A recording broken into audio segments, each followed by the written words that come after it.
An intense political battle is unfolding in Delhi, with each day bringing new twists and turns. With just 4 days left to file nominations, the Aam Aadmi Party faced a major challenge. One of its star candidates, Avadh Ojha, initially appeared unable to contest from the Patparganj seat due to a delayed voter transfer from Greater Noida to Delhi. AAP alleged foul play, calling it a conspiracy to derail Ojha's candidacy. Party chief and former Delhi Chief Minister Arvind Kejriwal led a delegation to the Election Commission, raising the issue with urgency. Later, a relieved Kejriwal announced some good news. Kejriwal said Ojha's voter transfer had been approved and he would now be able to file his nomination papers in time.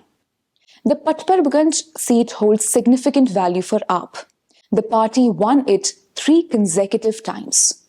It was previously represented by former Deputy Chief Minister Manish Sisodia, who shifted to the safe Jangpura seat this year, making way for Avadh Ojha. Also known as Ojha Sir, Avadh Ojha is a well-known coach for civil service aspirants and a motivational speaker with a strong social media following. His political debut adds weight to the AAP's campaign in East Delhi.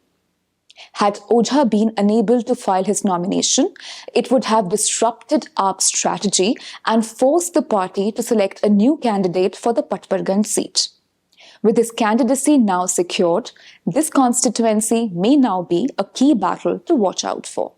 In this fiercely contested Delhi Assembly election, every seat counts.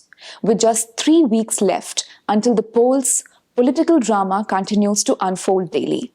Stay tuned as we bring to you the latest updates on this high-stakes election.